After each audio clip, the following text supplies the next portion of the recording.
Las sales de litio ustedes las van a encontrar en las monografías como seglution, ¿sí? Sin embargo, el paciente no menciona que padece de hipertensión arterial crónica y que está medicado con la asociación de furosemida y amilorida, ¿sí?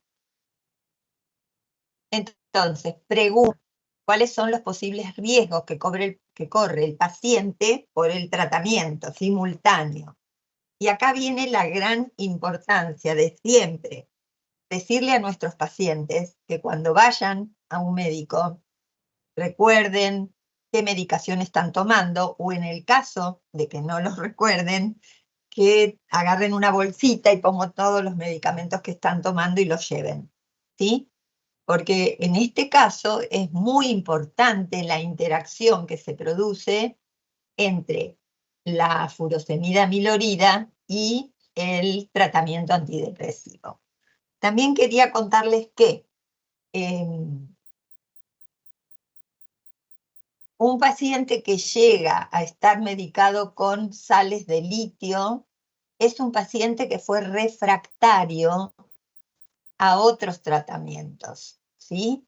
Quiere decir que aquí tenemos la primera cosa que tenemos que tener en cuenta, que es que ese paciente no va a poder dejar de tomar el litio, porque ya estuvo tomando otras cosas y no dio resultado, ¿sí? Entonces, ese paciente cuando vaya al médico, el litio va a permanecer. Lo que va a tratar de hacer es modificar la otra medicación para que no tenga las interacciones que se producen.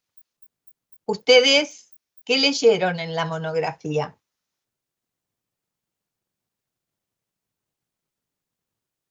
Que lo que podía pasar era que la furosemida altere el clearance de litio, entonces se Es- podía como concentrar demasiado el ah, litio, produciendo una toxicidad. exactamente, ¿sí? Entonces, evidentemente, aquí el litio no se va a poder modificar. Lo que se va a tener que modificar, y es su cardiólogo desde luego, es eh, digamos, el uso de otros medicamentos que son para bajar la presión, ¿sí? A ver, eh,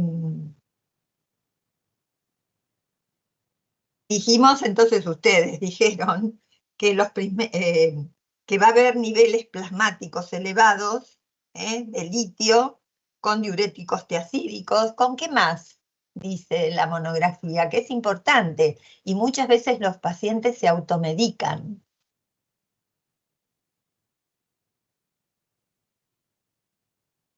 Con AINES, chicos, con AINES. Entonces, es un paciente que necesita de ese valor agregado que hablamos del consejo profesional, que no se automedique, ¿sí? Y que en este caso tiene que ir al médico precisamente para, eh, digamos, que modifique, va a tener que ser así, su este, tratamiento antihipertensivo. ¿Qué riesgos, este, es decir, qué riesgos corre el paciente? Con ese tratamiento, el que Sí, está, con el y que está haciendo ahora. el de la toxicidad de litio. Exactamente, ¿sí? Exactamente. Eh, Además, el litio produce como efecto adverso el aumento de la diuresis, ¿sí? Y entonces, como aumenta el volumen urinario, esto va a incrementar, se va a incrementar con el uso del diurético, sobre todo la furosemida, que es bastante drástica, ¿sí? Entonces, ¿qué es lo que le diríamos al paciente? Que tome mucha agua, pues se va a deshidratar. Que tome mucha agua, muy bien. ¿Qué más? Al aumentar la diuresis y con los diuréticos, ¿qué va a perder? Y electrolitos. ¿no? Exactamente, por lo tanto, que no disminuya tampoco la ingesta de sal, ¿sí? Esa es otra de las cosas. ¿Y qué consejo le darían directamente al paciente para solucionar el problema? Porque no está, ustedes no lo pueden solucionar, no le pueden decir, deja de tomar, ¿se acuerdan que dijimos que en atención farmacéutica, el farmacéutico no debe cuestionar el diagnóstico, no debe cuestionar el tratamiento y hay cosas que tiene que resolverlas el médico? Por lo tanto, ¿qué harían con este paciente? Que vaya al médico. Que regrese al médico, ¿sí? Y que evalúe el médico la posibilidad de cambio del antihipertensivo, ya que el litio no se puede reemplazar por otro tratamiento porque llegó al litio siendo refractario a otros tratamientos. ¿Sí? ¿De acuerdo con eso? Sí, profe. ¿Les resultó difícil llegar a esa conclusión habiendo leído desde luego las monografías, ¿no? Porque si no las leyeron. La parte A no tanto, pero la parte B, bueno, igual con lo que usted dijo, nosotros no podemos prescribir ningún tratamiento. O sea que la respuesta de la parte B sería que vaya al médico, pero la parte B yo ahí sí hice agua porque no sabía qué Bueno, hacer. pero a ver, ustedes leyeron que ¿cuál de las dos drogas, la milorida o la furosemida, es la que está contraindicada?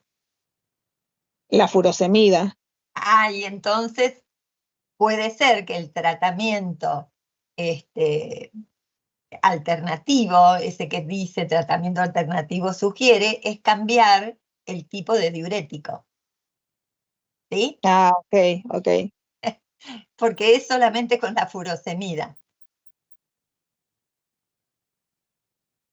¿Alguna duda, por favor? No nos quedemos con dudas porque es el próximo jueves el examen y va a haber casos, ¿sí?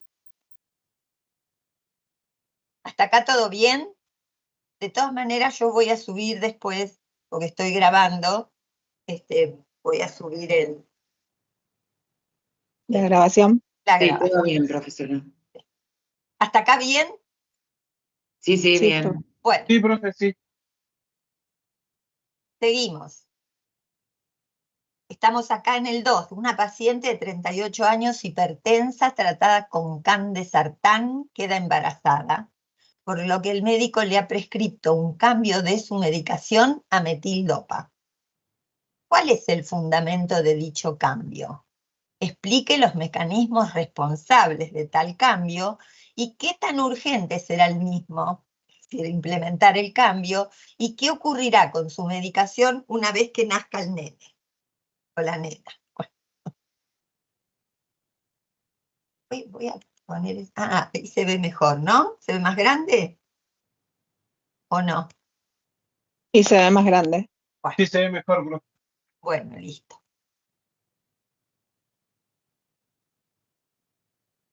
¿Leyeron la monografía del candesartán? Sí, es teratogénico. Exactamente, Sí, está profe. contraindicado en el embarazo, sobre todo en el segundo y tercer trimestre, ¿sí?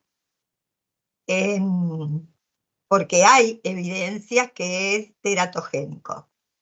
¿Cuáles son el efectos durante la gestación? Bueno, puede haber hipotensión severa, puede haber falla renal o muerte fatal, ¿sí? Quiere decir que es muy riesgoso para la paciente seguir tomando el candesartán, ¿sí? Entonces, ¿el médico qué le sugiere? Que lo deje de tomar. Que deje de tomar y Tildopa que le tome qué. No es que deje de tomar, porque evidentemente, a Claro, que ver, deje de tomar también. candesartán Que lo cambie y que por lo cambie metildopa. por metildopa. Exactamente, que lo cambie por metildopa, ¿sí? Que lo cambie por metildopa. Es muy riesgoso para una paciente hipertensa el embarazo, es decir, el embarazo es de riesgo, ¿sí? Porque puede tener lo que se llama eclampsia en el momento del parto y desde luego pone hasta en riesgo la vida del bebé, desde luego, y de la propia parturienta, ¿sí? Entonces, ¿qué pasa con la metildopa? ¿Qué se sabe? ¿Es seguro en el embarazo? Sí, es más seguro, profe. Es seguro, ¿no? No hay indicio clínico de que cause anormalidades fetales o que afecte al recién nacido, ¿sí? Quiere decir que evidentemente es un cambio racional, ¿sí? Y seguro, las dos cosas. ¿Cuándo lo tiene que realizar el cambio?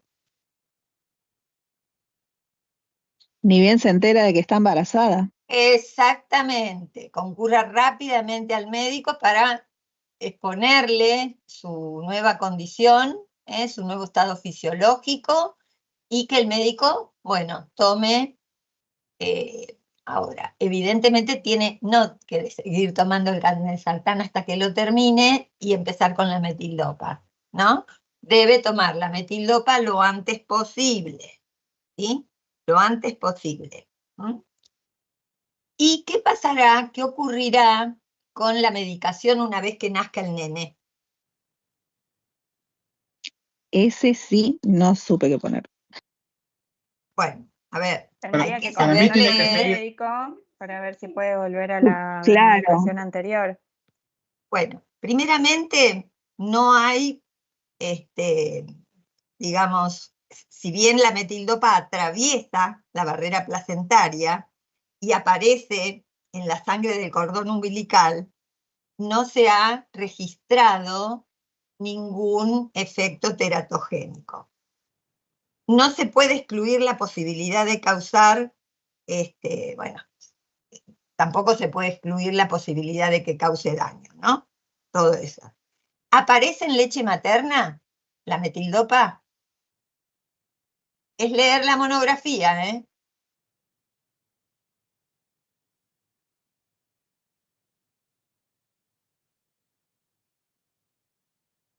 Por eso les dije, lean con atención, subrayen, ¿sí? Sí, aparece en leche materna, aparece. Entonces, si bien aparece, se recomienda que si la mamá va a dar de mamar al bebé, se realicen controles, ¿sí? Se realicen controles, porque como aparece puede provocar hipotensión en el bebé también, ¿sí? Entonces hay algunos que, bueno, como todos siempre están las teorías, ¿no?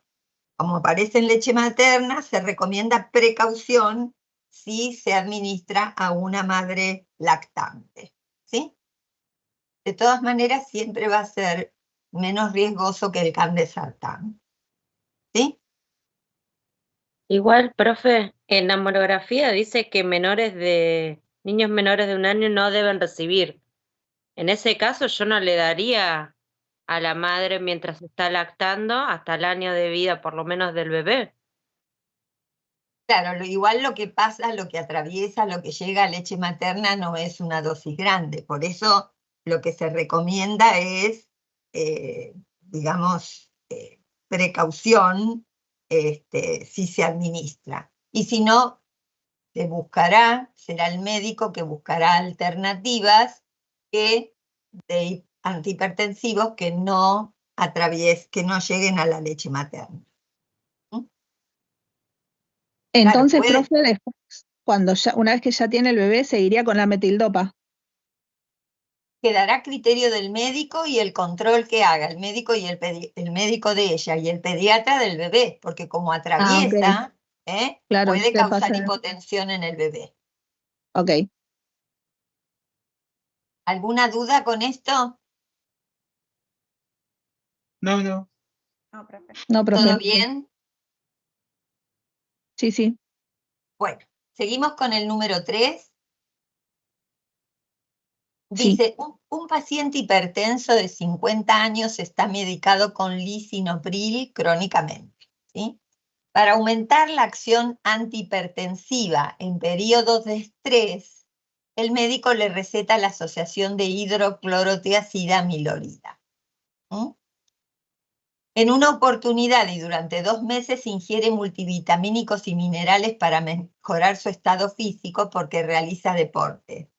Además, por recomendación de amigos, decide reemplazar la sal común de sus comidas por una sal sustituta. A poco tiempo sufre calambres, hormigueo, adormecimiento en sus piernas mientras realiza el ejercicio. ¿A qué atribuye este síntoma y cuál es el peligro para el paciente? Empecemos por cada una de las drogas. ¿Qué es el lisinopril? Es un inhibidor de la enzima convertidora de angiotensina, profe. Exacto, un IECA, muy bien, un IECA. Y entonces, ¿cuáles son los efectos adversos más, los principales que están relacionados con el mecanismo de acción? Va a disminuir la excreción de potasio. Y entonces, Puede va a pasar?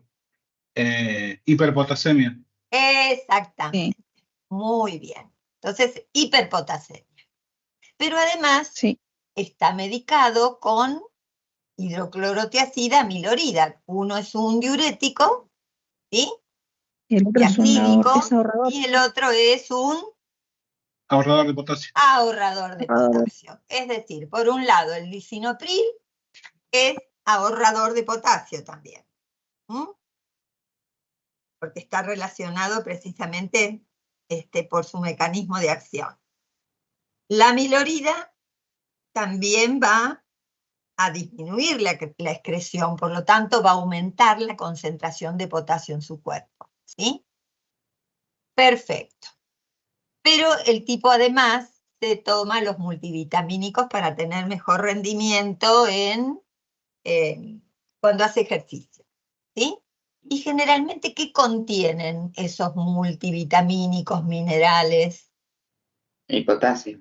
Contienen potasio, ¿sí? Ya vamos por 3 cosas que aumentan el potasio en el cuerpo. Pero como si eso fuera poco, está la recomendación de alguien que le dice que no use la sal común, que es cloruro de sodio, sino que use una sal sustituta, sin sodio. ¿Y qué tienen las sales sustitutas? Potasio. Potasio. Potasio, ¿sí? Entonces, este señor sufre calambres, hormigueo y adormecimiento. ¿A qué se le puede atribuir esos síntomas? A la hiperpotasemia. A la hiperpotasemia, ¿sí? ¿Y cuál es el peligro para el paciente? Una arritmia. ¿Muerte? Puede tener arritmias, ¿qué más? ¿Se puede morir, profe? Se puede morir Exactamente, porque cambia el intervalo QT, profe. exactamente, ¿sí? Entonces, evidentemente, ¿qué le dirían a este paciente? Y nosotros, en primer Que lugar, deje que de es el tomar. multivitamínico y la sal. Claro, que Claro. eso sí lo puede hacer porque son automedicación y venta libre. Y Y lo después demás, que consulte al médico para cambiar el... no, o por ahí no, porque si él no hace esto, no necesariamente. Capaz que se normaliza.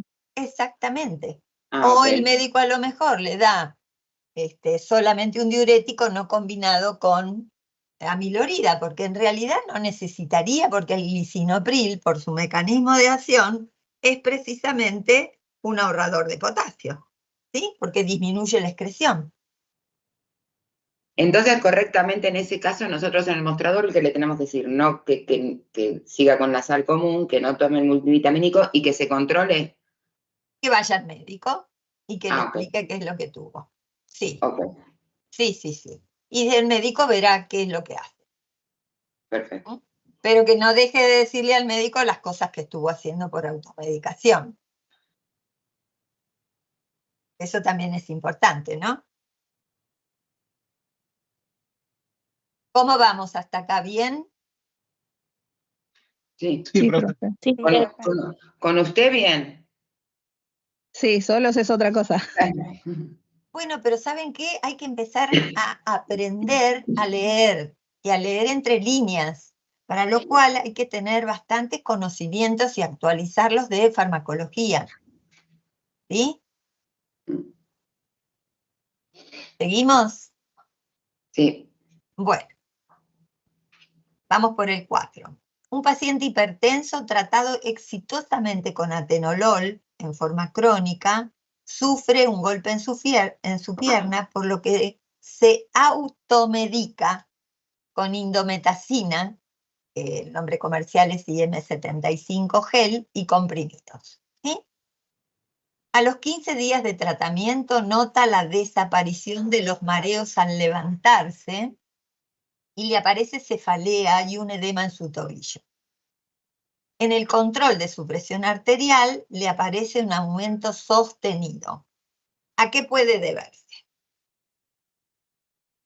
Vamos a empezar con el atenolol. ¿Qué es el atenolol? ¿A qué familia? Vamos, vamos, sin miedo, vamos, que si nos equivocamos Bloqueante corregimos. beta. Un Exactamente. beta bloqueante. Es un beta bloqueante, ¿sí? Con efecto hipotensor, ¿sí? Perfecto. ¿Qué efectos adversos tiene el atenolol?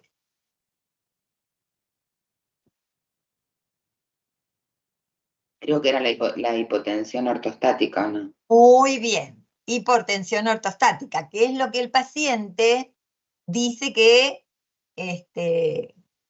le llama la atención, ¿no? Que ya no tenga esos mareos que tenía al cambiar la postura rápidamente cuando se levanta. ¿Sí? Bueno. La cuestión que sufre un golpe, ¿sí? Y se automedica con indometacina. ¿Qué es la indometacina? Un AINE. Es una. Un AINES. Muy bien. ¿Cuál es el mecanismo de acción?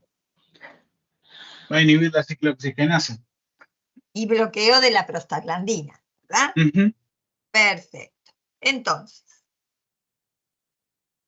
¿qué pasa cuando hay un uso concurrente, podríamos decir, entre inhibidores de las prostaglandinas, como la indometacina, porque es un AINES, con el atenolol o cualquier otro beta bloqueante? Reduce el efecto antihipertensivo de los beta bloqueantes. Exactamente. Entonces, se está inhibiendo o reduciendo el efecto antihipertensivo de del beta bloqueante. ¿Sí? Bueno, eleva la presión arterial por la indometacina por su propio mecanismo de acción, ¿sí? ¿Qué retiene? ¿Qué retiene? Líquidos. Sodio y agua. Exactamente. ¿Sí? Entonces, disminuyó el efecto antihipertensivo, por eso le aumentó la presión arterial, ¿sí? Ya no tiene dolores de cabeza, que puede ser un llamado de atención para medirse la presión, por lo menos le avisa, ¿sí? Y además aparece un edema en su tobillo. ¿A qué se puede deber ese edema en el tobillo? A la retención de agua y sales. Exactamente. ¿Sí? Entonces, los síntomas referidos a las cefaleas y al edema de tobillo es debido precisamente al uso de la indometacina, que tiene como efectos adversos edema, ¿sí? Y con acumulación de líquido. ¿Sí? ¿Alguna dificultad acá? ¿Algo que no les queda claro? No, profe, yo le hago una pregunta. En el parcial tenemos que redactarlo, hacerlo como una redacción de un fármaco versus el otro, o hacemos una tabla comparativa, o directamente decimos qué se puede, qué tiene que ser. No, a ver, primero tenés que justificar lo que vos decís, ¿no? Que yo decir, Ok. bueno, no, no tiene que usar la indometacina. Bueno, justificame por qué, Ah, perfecto. como Sí, sí, sí, estuvimos sí. haciendo hasta ahora. O sea, hay Buscamos que hacer cuál es como, la razón y si podemos, la solución. Si no está en nosotros la solución, es la derivación al médico. Recuerden que nosotros no modificamos dosis, que nosotros no anulamos, digamos, la toma de, suspendemos ningún medicamento, ¿sí? Pero en Una este caso cosa- sí, que se lo automedicó, sí. Por automedicación sí, y sobre todo si son de venta libre, ¿sí? Ok. En este caso se automedicó con algo que no es de venta libre, pero como es automedicación, hay que decirle que basta, no tiene que hacerlo. Y si, profe, y si dice que le duele, ¿uno puede sugerirle algo o directamente hay que mandarlo al médico? A ver, si hay algunos, por ejemplo, el paracetamol es analgésico, menos potente que la indometacina, pero no tiene esa acción que tiene el AINE, porque tiene una Claro. acción central. Entonces, también es de venta libre. Podríamos sugerirle que pruebe con eso. Y si no, que vaya a su médico. Porque Perfecto. hay ahí ya un aumento de tensión arterial que a lo mejor el médico tiene que controlar con alguna otra cosa. Perfecto. ¿Sí? Sí. ¿Alguien más se quedó con alguna duda? Aprovechemos, que estamos. ¿Mm? Bueno, seguimos con la número 5. Una paciente de 65 años está medicada con amiodarona. Su tratamiento se inició con 1.200 miligramos día durante 3 semanas, luego 600 miligramos día durante un mes y por último 400 miligramos día en forma estable. Al año de tratamiento, esta paciente sufre un problema nervioso, por lo que es medicada por un neurólogo con fluoxetina, inicialmente 20 miligramos día y a los 2 meses 40 miligramos día. Sin embargo, luego de otros 3 meses, consulta en su farmacia a raíz de manchas en la piel, ¿sí? Entonces, hay una serie de preguntas que tienen que contestar. Primero, ¿para qué tiene indicado la amiodarona? Vamos a ir una por una, ¿eh? ¿Para qué tiene indicada la amiodarona? ¿A qué se deberá el cambio en la dosificación? ¿Se acuerdan que tomó 1.200 durante 3 semanas, 600 durante un mes y 400 en forma estable? ¿Sí? ¿Y cuál es el mecanismo de acción del fármaco? Vamos a empezar por ese. La amiodarona es un antiarrítmico. Muy bien. ¿Que se usa para qué tipo de, sobre todo de arritmias? Ventriculares. Arritmias ventriculares. Muy bien. ¿Sí? Es realmente un medicamento de primera elección, y se utiliza muy frecuentemente. ¿Cómo es el mecanismo de acción?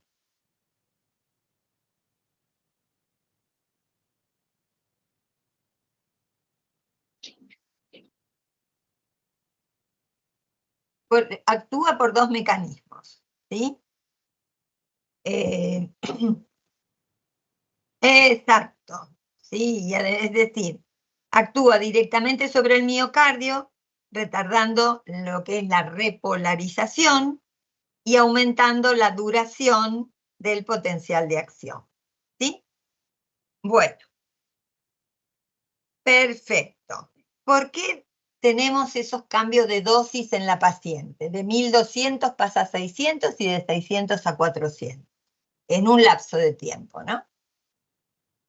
Porque primero inicia con un esquema de carga y después pasa a mantenimiento. Muy bien. Necesita para actuar, ¿sí? Una dosis de carga. Por eso se le da durante 3 semanas 1.200, ¿sí? Al día. Después, un mes 600 y finalmente llega a estabilizarse en 400 miligramos. ¿Sí? ¿Eso se entendió? Sí, perfecto. Bueno. Perfecto. Segundo, ¿para qué está indicado la fluoxetina y qué se deberá y a qué se debe el cambio de dosificación? ¿Qué es la fluoxetina?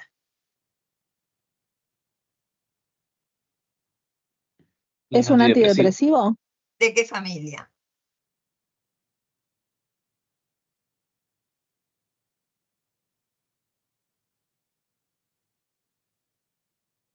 Es un inhibidor selectivo de la recaptación de serotonina. ¿Sí? Se llama NIRS. ¿Se acuerdan? Sí. Bueno. Sí, profe. Bueno, siempre hay que empezar con la dosis eficaz más baja. ¿Sí? Y después, en función de la respuesta del paciente, se puede aumentar. Entonces, la dosis usual, inicial, es de 20 miligramos día, que fue lo que el médico le dio como su primera toma, ¿verdad? Y después se puede considerar un incremento si después de varias semanas de tratamiento no hay mejoría clínica, por lo que se supone que el aumento en la medicación va a ser más eficaz, ¿sí? De todas maneras, muchas veces este aumento, porque recuérdense que el problema de la fluoxetina en una persona es que no tiene un efecto inmediato, sino que necesita también alrededor de más de una semana para empezar a hacer efecto. Por eso nunca fluoxetina se le va a dar a un paciente que tiene una depresión severa, porque los efectos no son rápidos, ¿sí? Se utilizarán otro tipo de antidepresivos. ¿Mm? Bueno, el médico vio que no había los resultados esperados y entonces aumenta la dosis, cosa que está absolutamente, digamos, puesta en la bibliografía, no es algo que se le ocurre al médico, ¿sí? ¿Estamos? Porque lo que tiene es decir, es un muy buen antidepresivo, pero no se ve el efecto enseguida, ¿sí? Entonces por eso generalmente se espera y se aumenta la dosis en función de las necesidades del paciente. ¿Mm? De todas maneras, acuérdense que siempre en las personas mayores tiene que haber, y considerando que pueden tener enfermedades y por lo tanto tomar otra medicación concomitantemente, debe realizarse siempre un ajuste de la dosis. ¿Sí? ¿Por qué razón? Y porque muchas personas, es decir, aumenta la posibilidad de que haya una insuficiencia hepática y una insuficiencia renal que haga que se modifique tanto el metabolismo como la excreción. ¿Sí? Por lo tanto, en las personas mayores siempre hay que tener más, y acá tenemos una paciente que tiene 65 años. ¿Sí? ¿Todo bien hasta acá? Sí. Sí, profe. Ahora, ella va a la farmacia a los 3 meses y consulta porque tiene manchas en la piel.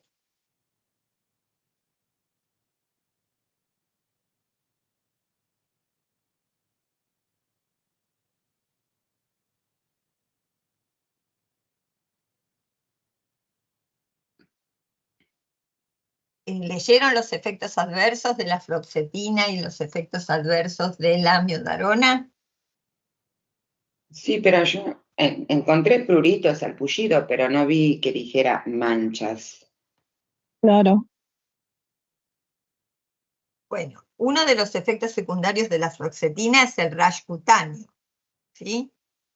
Por lo Sí. tanto, puede considerarse que sea el síntoma uno de los síntomas que presenta el paciente por el uso de la fluoxetina. También la miodarona, ¿qué provoca?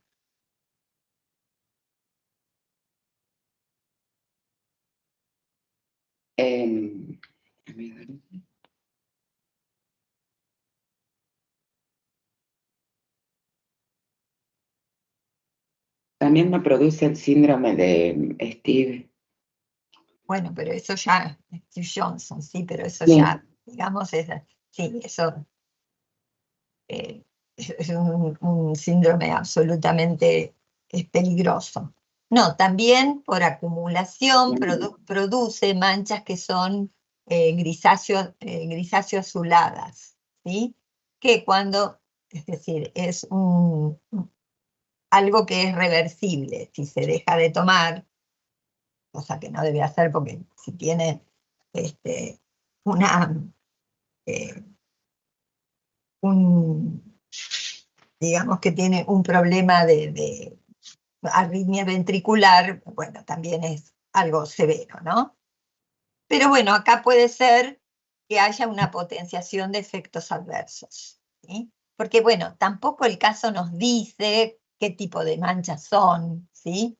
Si nos dijera algo más, podrían ser manchas coloradas, si son manchas azuladas, ya podría uno inclinarse a que es debido a la miodarona, ¿sí? Bueno, no lo tenemos claro, pero podemos decir que, a ver, leyendo bien la monografía, la miodarona puede provocar tal cosa y la fluoxetina puede provocar tal cosa. Tendrá que descifrar el médico mirando a la paciente qué tipo de reacción está teniendo. ¿Sí? ¿Hasta acá todo bien? O sea que en este caso solamente podemos decir que uno pudo haber habido una potenciación de efectos y que consulte con el médico. Ah, exactamente. Sí. Ok. Pues nosotros no le podemos decir ni que deje la fluoxetina ni que deje la miodarona. Por lo tanto, es derivación al médico para que vea qué. ¿Sí? Y siempre acuérdense de algo importante, que es informar al paciente sin alarmarlo. Porque si uno lo alarma, lo primero que hace el paciente, deja lo que tiene en la mano y deja de tomar cosas que son importantes que las siga tomando. ¿Sí? Seguimos con el caso 6. Sí, Un profe. paciente, Sí, un profe. paciente padece dispepsia hiperacidez gástrica y está tratado con ranitidina. Como verán, ya es viejo esto, porque la ranitidina se ha sacado del O sea, mercado. ¿Sí? Pero no importa, ustedes igual tienen la monografía, por lo tanto lo pueden hacer. Que es un antagonista H2. Sin embargo, dado que durante unos días siente agravada su acidez, decide tomar bicarbonato de sodio y magaldrato, que es hidróxido de magnesia y aluminio, junto con la ranitidina. Luego de una semana del tratamiento combinado que hizo él, ¿no?, decide consultar al especialista porque no había alcanzado alivio. ¿Sí? Entonces, tienen 3 preguntas. ¿Cuál es la causa por la cual la ranitidina no resultó efectiva? La parte B dice, ¿cuál es el medicamento que origina la interacción y por qué? Y C, ¿cuál es el medicamento que recibe la interacción y cómo se modifica su efecto? Está todo en la monografía, ¿eh?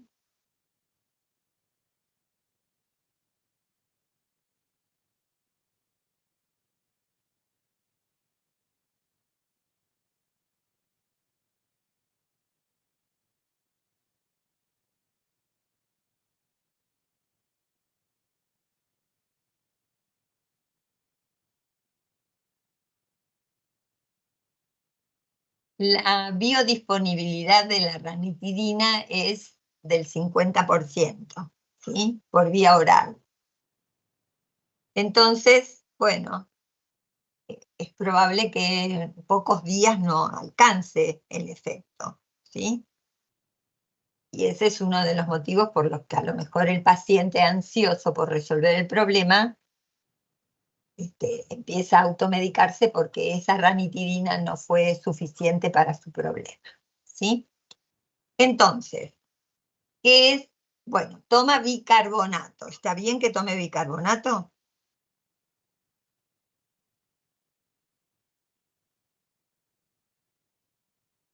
En realidad no, porque neutraliza el ácido gástrico, que es lo que necesita justamente la ranitidina para actuar el pH ácido.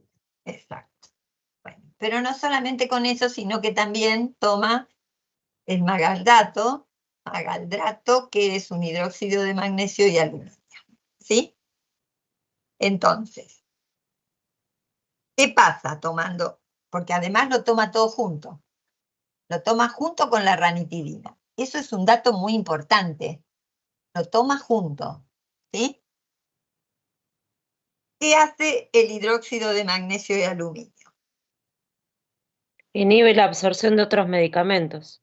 Entre ellos, La En ranitidina. este caso, la ranitidina, exactamente, ¿sí?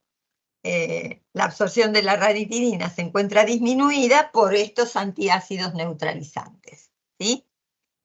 Entonces, ¿cuál es el medicamento que origina la interacción? Y el bicarbonato Y el bicarbonato el y el magaldrato. malgrato. Exactamente, ¿sí? El Malgadrato. exactamente, el magaldrato. ¿Mm? ¿Y qué hay que hacer para que esto no pase? Es decir, que no neutralice el pH y que la absorción de la ranitidina se vea disminuida. ¿Ustedes qué aconsejarían? ¿Que no tome todo junto? Exactamente, exactamente. Es decir, que el antiácido neutralizante, este magaldrato, lo tiene que tomar por lo menos 2 horas después de la ranitidina. ¿Sí? Eso lo pueden decir porque no están cambiando nada. Además, bueno, él se está de todas maneras automedicando, ¿no? Pero bueno, de esa manera puede optimizar la acción de la ranitidina, tomando con 2 horas de separación por lo menos. ¿Sí? ¿Estamos? Sí, profe. Bueno, llegamos al último. Acá yo me callo y van a ser ustedes los que hablan, ¿eh? ¿Sí?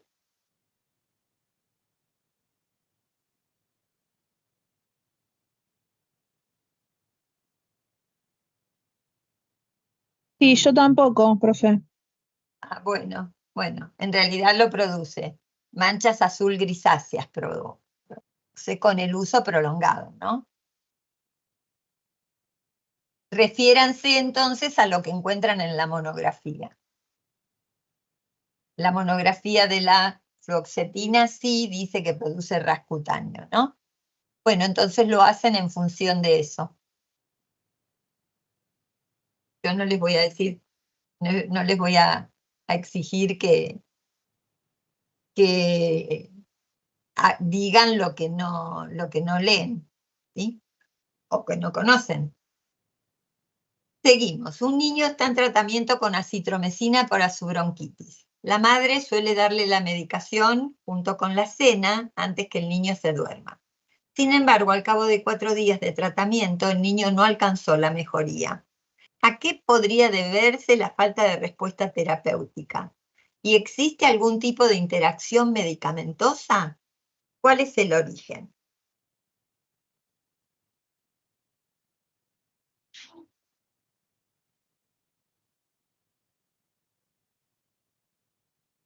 No, acá interacción medicamentosa no hay, porque aparte no están nombrando que tome otro medicamento.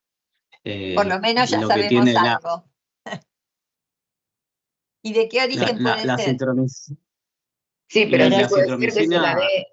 Lo que sí puede ser es que al dársela junto con la cena, está claro, cambiando. la biodisponibilidad. Claro. Exactamente. ¿Sí? En realidad la interacción que se da es con los alimentos. ¿Mm? ¿Por qué? Porque altera precisamente la absorción de la acitromicina.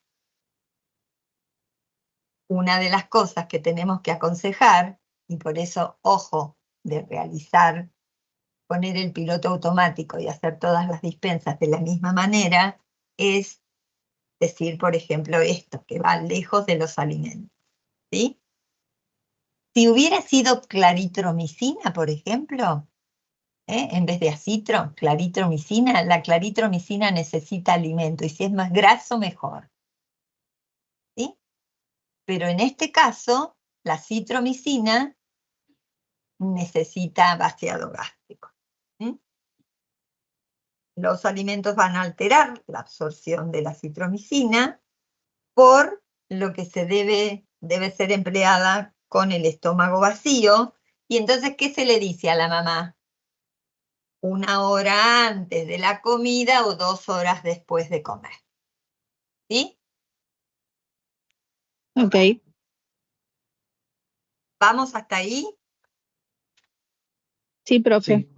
¿Es difícil? La verdad que con usted de guía no, pero si lo tenemos que hacer solos por ahí cuesta más. Sí, es verdad. Lo que pasa es que hay que aprender a leer las monografías. Acuérdense que lo primero que tenemos que fijarnos es si la dosis que está tomando el paciente es la correcta, la que está en la media, ¿sí?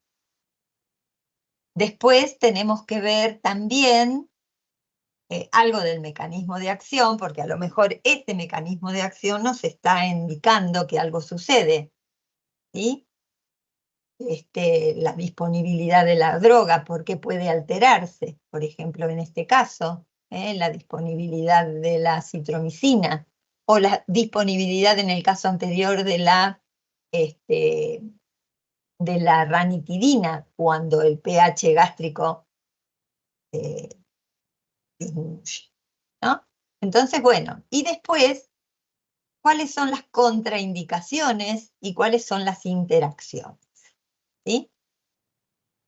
En forma de cuadro, en forma de lo que hacíamos, qué sé yo, tipo cuadrito sinóptico, ponemos interacciones con fulano, perengano, merengano, qué sé yo, con las sulfas, con antiácidos, con diuréticos acídicos, con tal cosa, ¿sí?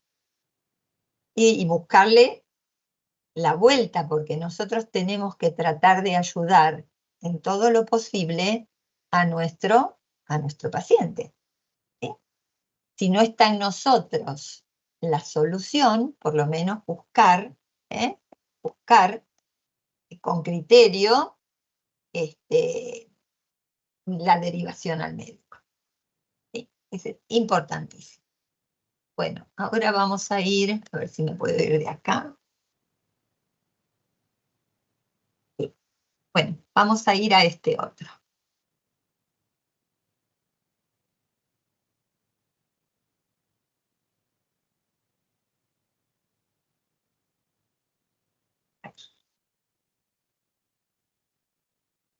Bueno, este es un caso que me pasó a mí en la farmacia,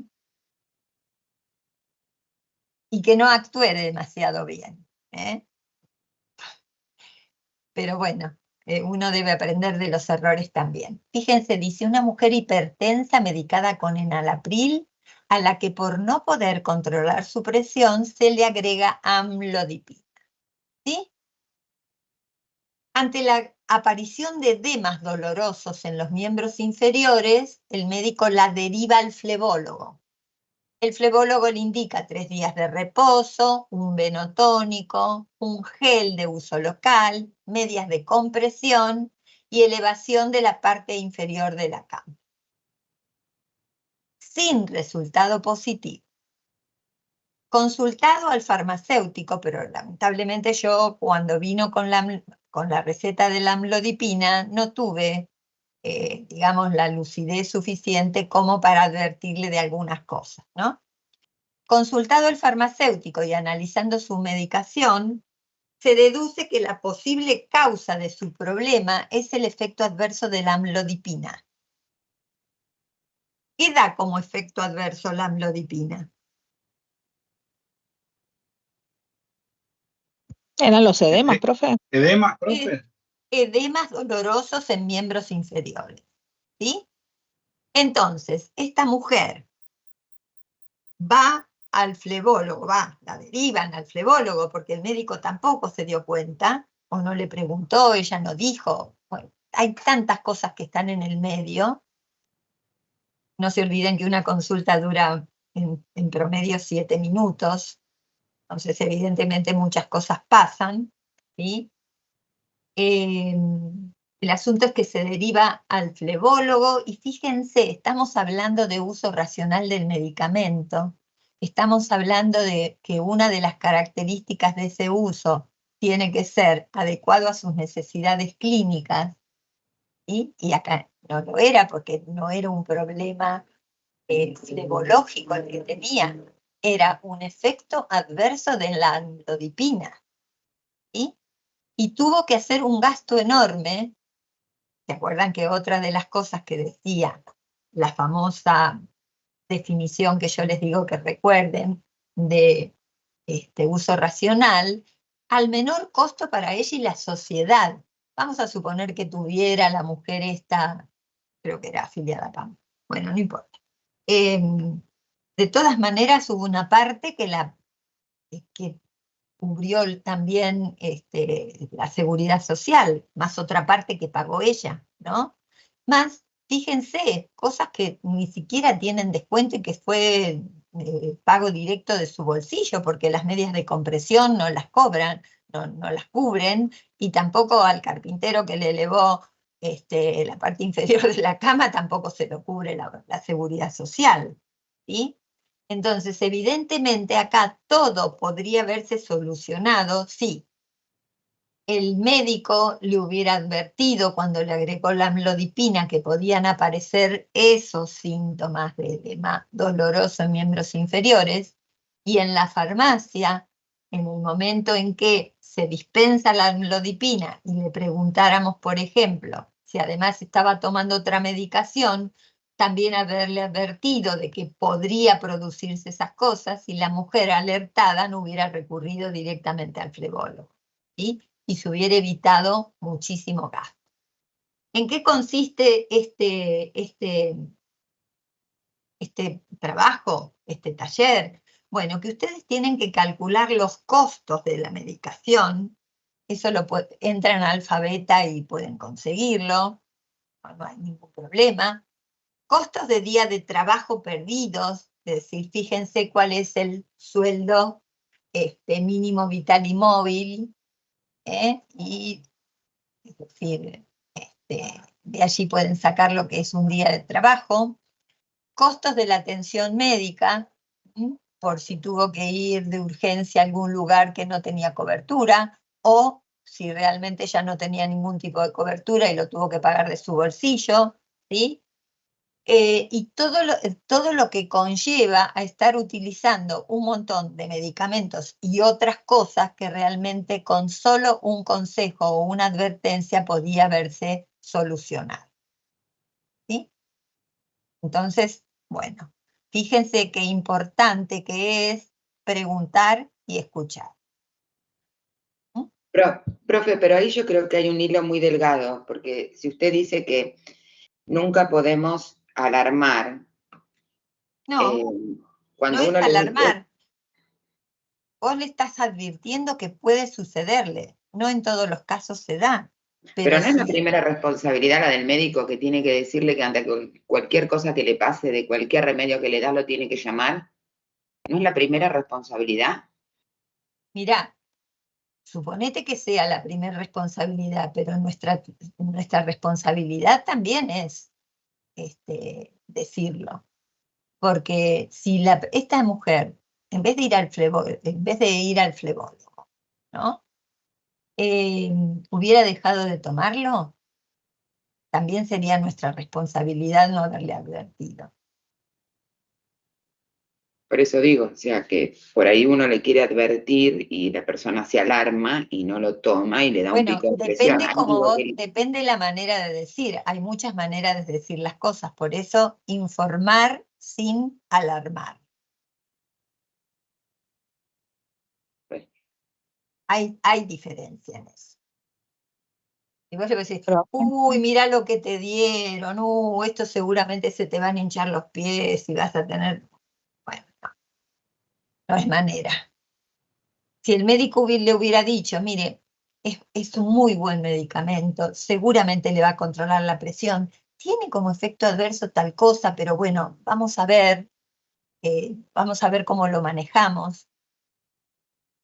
Si en la dispensa, en la farmacia, se le hubiera agregado esa información, pero no, ella empezó a tener eso y se fue directamente al flebólogo, o la derivaron, o vaya a saber quién la derivó, qué médico, alguien que no era su médico tratante, habrá ido a la guardia, no sé, hay muchas cosas en el medio. ¿Sí? Pero no se olviden que, y eso lo vimos, dice, el farmacéutico deberá informar al paciente. No es algo que se pueda o no hacer.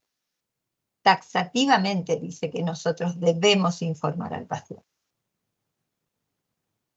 ¿Sí?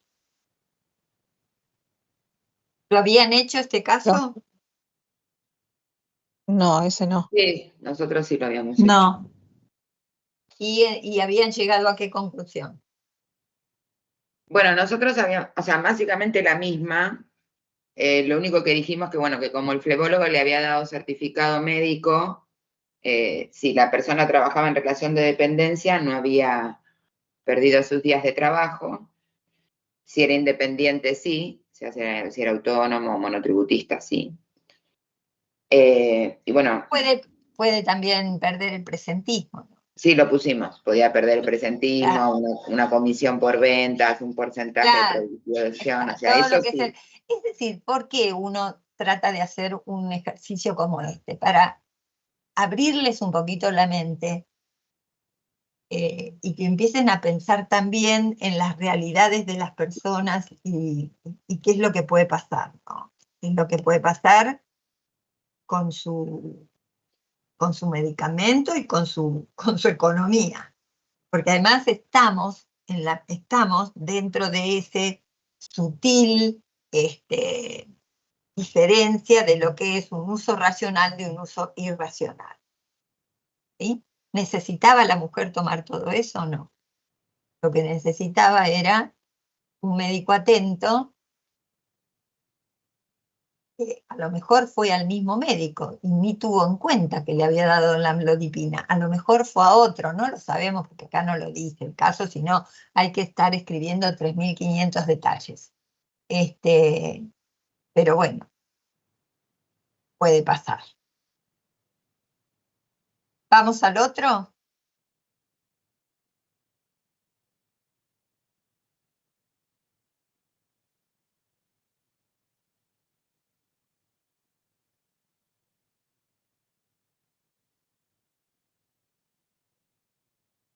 Bueno, ejemplo número 2. Una paciente de 60 años con receta de recetario solidario. Yo no sé si existe todavía recetario solidario, pero en la época, en el 2001, cuando no se podía sostener desde las farmacias, digamos, los descuentos a las obras sociales, porque las obras sociales no pagaban, se creó este recetario en el cual la farmacia hacía un descuento y la industria farmacéutica completaba el descuento. Yo no me acuerdo si habíamos empezado con el 35% y era que poníamos 15% las farmacias y 20% las, como es la industria farmacéutica, ¿sí? Es decir, el recetario se llamaba solidario porque precisamente vino a llenar un vacío por una situación económica límite por la que estaba atravesando el país y en donde, por ejemplo, PAMI no pagaba y estaba suspendido y no existía y las obras sociales también no se podían atender, ¿sí? Entonces se llega a este acuerdo de la industria con los farmacéuticos para poder hacer. Es decir, la industria también buscó la manera de que sus productos se siguieran vendiendo, ¿no? Porque si no, también estaban en una seria dificultad. Bueno, esta señora va al médico y le dan una receta de recetario solidario y la medican con amoxicilina 875 más acetilcisteína que retira de la farmacia, ¿sí? A los 2 días se presenta personal policial en la farmacia solicitando la receta, ya que la paciente falleció por shock anafiláctico, alérgica a la penicilina y derivados. Lo que se pide acá es que hagan un análisis crítico de la situación, actitud del prescriptor, del dispensador, de la seguridad social. ¿Cómo realizaría un cálculo de costos por año de vida perdida y qué parámetros incluiría, qué procesos de dispensa activa incluiría? ¿Sí? Dispensa activa, acuérdense que eran esas preguntas que uno debía hacer mientras dispensaba el medicamento. ¿Es la primera vez que lo toma? ¿Está tomando otros medicamentos? ¿Sabe cómo tomarlos? ¿Por cuánto tiempo tomarlos? ¿Sí? Esa es la dispensa activa. Bueno, esto es otro caso real que le pasó a una colega del partido de Moreno. Desde luego, tuvo que poner su abogado, hasta que se comprobó y desligó todo tipo de responsabilidades, porque ella tenía su receta, y además el médico en la historia clínica le figuraba que era alérgica a la penicilina y derivados. Es decir, acá la mala praxis fue del médico, ¿sí? Ahora, a ver, ¿qué hacen ustedes en esa situación? ¿Le dan la receta a la policía? Yo le daría una copia y me Si quedaría tienen con una el orden, no es que no se puede.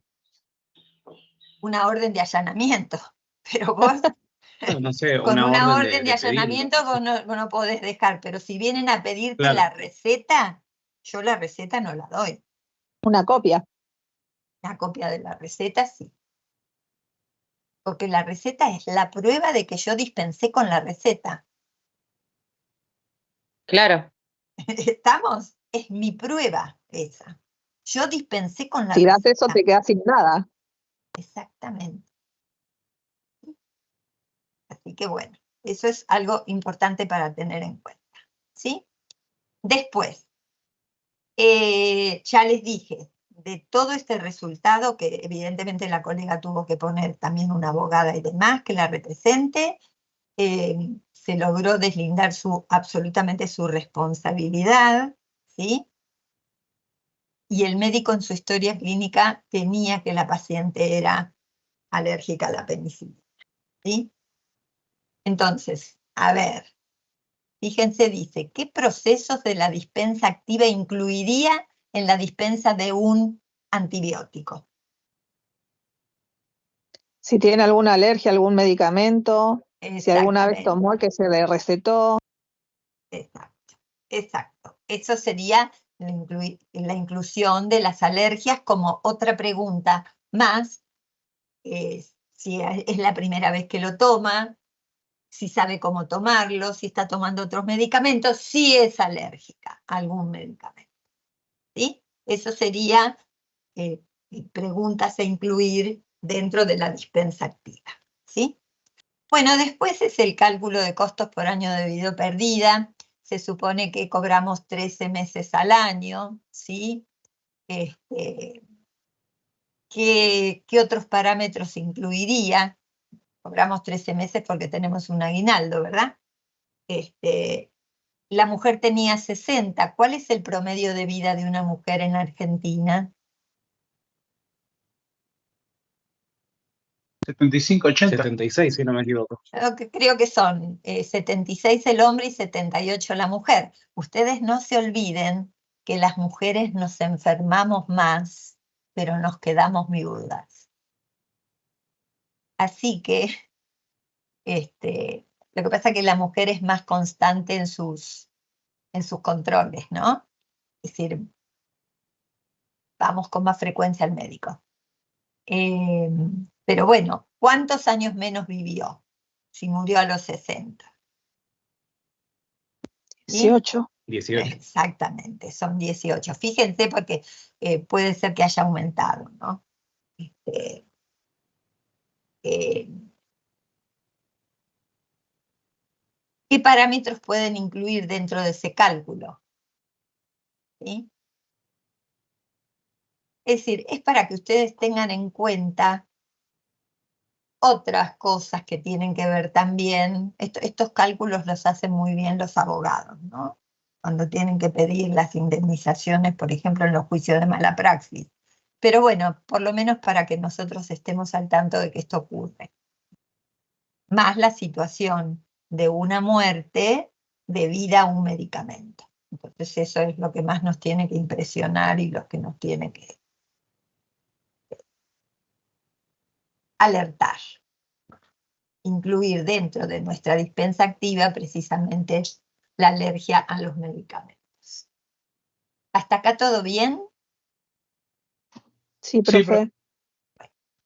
Vamos al último.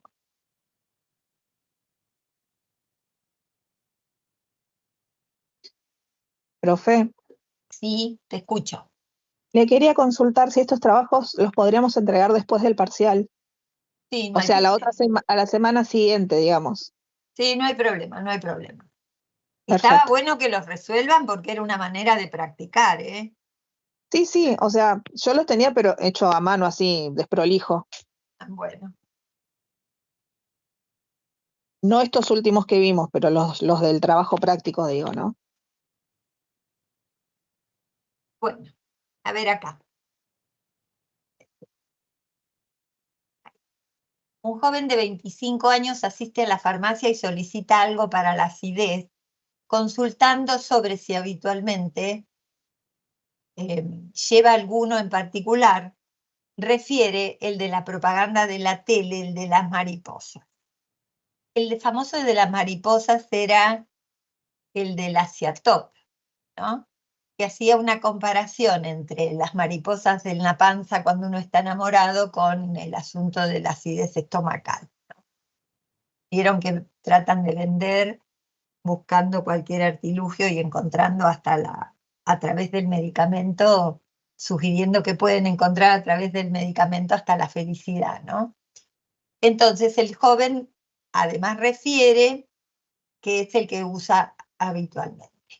Adquiere además Bors 100 por 6 comprimidos con prescripción médica, es decir, sildenafil. ¿Mm? Entonces hay que hacer un análisis crítico de la situación, análisis del criterio de asignación de la condición de medicamento de venta libre, que hoy los tenemos en ese momento que hicimos este caso, era de venta libre, pero existía la misma dosis de venta bajo receta, ¿sí? Es decir, a uno se podía acceder con la receta con descuento y otro era de venta libre. Hoy tenemos todos los inhibidores de bomba de protones como venta libre. Los únicos que han quedado venta bajo receta son las fórmulas pediátricas. Todo lo demás pasó a venta libre. ¿Cuál es, digamos, el criterio que ha tenido nuestra agencia regulatoria para pasarlos? Bueno, que han demostrado ser absolutamente seguros y que en los últimos 5 años no había habido reportes de efectos adversos sobre ninguno de ellos. Entonces yo me pregunto si no hubo porque no se produjeron o no hubo porque nadie reportó. Porque en el mundo cada vez aparecen más efectos adversos de los inhibidores de la bomba de protones, ¿sí? Y acá los tenemos todos como venta libre. ¿Mm? Esto va al margen, no tienen por qué ponerlo, pero es algo que realmente que pasó en el curso del año pasado, todos pasaron a venta libre. Primero empezaron con las de 20 miligramos y después todas, y quedaron solamente bajo prescripción las fórmulas infantiles, las fórmulas pediátricas, ¿sí? Bueno, evaluación farmacoeconómica de la dispensa, considerando todas las posibles consecuencias en este joven, tiempo de tratamiento, reacción adversa medicamentosa, interacciones alimentarias, hábito de consumo de alcohol y tabaco, ¿sí? Bueno, a ver, ¿qué les parece a ustedes? Ay, hay un médico interviniente que le dio Bors, sabrá por qué razón, tendría una disfunción eréctil severa, porque a los 25 años se supone que no tendría que pasar, ¿no? Hay una prescripción, eso se da con prescripción. Ahora, ¿qué pasa? Este muchacho de 25 años necesita tomar para la acidez. ¿Qué cosas pueden influir en tener acidez?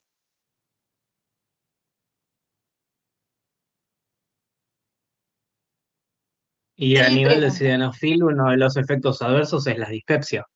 Claro, pero no sabemos cuál fue primero, si el huevo o la gallina. No El sabemos estrés, no sabemos si tenía acidez, porque viste que dice que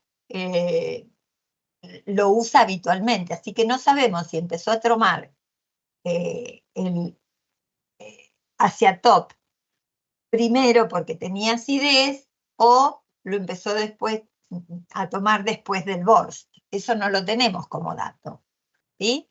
Pero es verdad, uno de los efectos adversos es precisamente que da. Pero además, ¿qué otras cosas? Vamos a alejarnos un poquito de los medicamentos. el Tenemos que estrés, preguntar, profe, ¿cómo? el estrés. El estrés, si toma mucho café, si come algún tipo de alimentación o con picantes o muy cargadas, es decir, qué tipo de alimentación hace, ¿sí? Si come comida O si tiene chatarra, alguna otra enfermedad, profe. ¿Tiene alguna otra enfermedad? Tiene 25 años, profe, o sea, claro, pues, a esa Por edad. ejemplo, yo soy Esa. celíaca y antes de saberlo vivía con acidez. claro.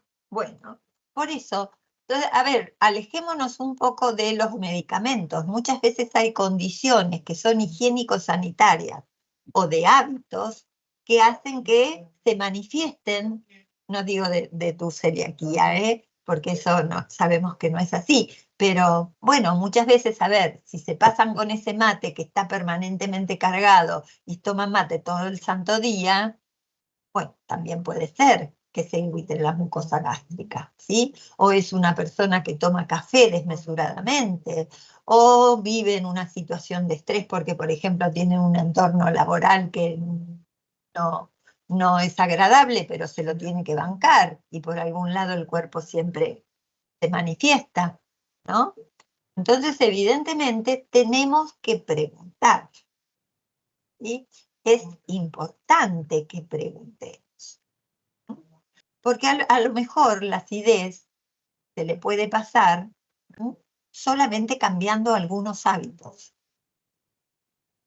¿sí? O a lo mejor, como decís vos, está antes de saber una determinada condición, uno tiene como síntoma la acidez, ¿sí? Que se debe después a otras cosas. Pero también alertarla de que vaya al médico al consultar, que no se siga automedicando, ¿sí? Además, vieron ustedes que, claro, a ver, la propaganda que dice, para la acidez frecuente, y él tenía acidez frecuente, entonces se automedicaba. Ahora, lo que no dice la propaganda es que se debe tomar solamente por 14 días. ¿Y? Claro, Entonces, que no es crónico. claro, claro. Entonces, bueno, ahí tenemos otro problema, ¿no? De las propagandas que nunca te van a decir cuál es el efecto adverso de un medicamento, siempre te van a dar todas las bondades de un medicamento, ¿sí? Enfoquémonos también en los hábitos higiénicos sanitarios, ¿sí? El Borst, Ok. como bien dijeron, tiene como efecto adverso el sildenafil que puede producir dispepsia. No sabemos acá qué empezó primero, si a tomar el Borst o a tener acidez, pero bueno, lo podemos poner como una alternativa. ¿Sí? Sí, ¿Todo profe. bien? Excelente. Sí, Bueno, perfecto, profe. Sí, perfecto. ¿alguna pregunta? ¿Algo que quedó en el tintero? Profe, yo tengo dos preguntas. Bueno, no, yo dije No, una pero pregunta. Bueno, 2 ya es un abuso. Dale. en el parcial, ¿los casos clínicos van a estar orientados solamente a las monografías? ¿O va a ser un caso clínico de un medicamento que no está en la monografía para que lo comparemos con las monografías? No. Vos vas a tener un caso clínico que el nombre del producto, de la droga, la vas a tener en la monografía. Ok, perfecto. Es así, por eso están diferenciados. Primer parcial de segundo parcial. Perfecto, genial. Y la ¿Sí? segunda pregunta, son 4 trabajos prácticos los que tendríamos que entregar hasta el jueves que viene, ¿verdad? Hasta el próximo. Acuérdense que el día del parcial me tienen que traer las encuestas. Sí, ¿Sí? Vieron que liberé las fechas de todo, ¿no? sí, por eso Bueno. en mi caso, en el grupo nuestro en particular, se nos complicó por eso, porque es como que se juntó todo. No nos Bueno, pero lo quedaba que pasa solamente es como que, referente el cronograma. claro, lo que sucede es que nuestro cronograma, lamentablemente, es un cronograma bastante atípico porque tiene muchos días feriados. Si Sí, tal hubiéramos cual. tenido todos los días de clase, la cosa hubiera sido distinta. ¿Sí? Ujú. Recuerden que después del parcial nos quedamos para dar un tema que es corto, ¿sí? Y así nos ponemos al día. También les recuerdo que solamente vamos a hacer las primeras 3 unidades, 1, 2 y 3, ¿sí? La otra comisión tiene, como tuvo clase siempre, tiene las 4 unidades. Nosotros vamos a tener 1, 2 y 3. Vamos a vernos sobrecargado en temas en el segundo parcial, ¿sí? ¿Estamos? Sí, perfecto, profe. También Bien. repasen gestión operativa, porque va a haber un ejercicio de gestión operativa. Ay, ¿vieron? Ya que estoy acá. Atrás. Profe, ¿cuáles serían entonces los temas del parcial? ¿Ejercicios de casos, de gestión operativa y después teoría? Y la parte teórica en 20 choice de las 3 unidades.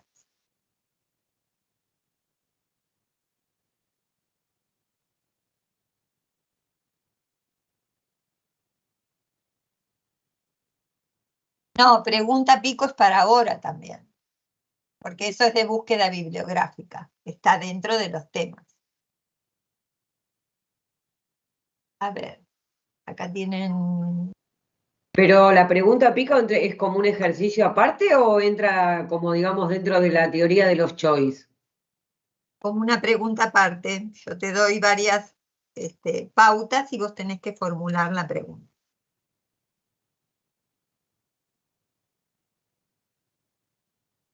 Acá hay trabajo práctico de gestión operativa, que me preguntaban dónde estaban los casos. Sí, profe. Acá están los casos. ¿Quieren hacerlos? Me los mandan y los... Profe, yo ahí tengo una duda con uno que hubo, que teníamos 12 meses de información. Sí. ¿Y cuál es el criterio más correcto? Si tenés los 12 meses, es utilizar los 12 meses. Ok, o sea, la mayor cantidad de meses que puedan. Exactamente. Bien, ok, perfecto. Porque así se minimizan los desvíos que puede haber. Perfecto, gracias. Bueno. ¿Alguna pregunta más?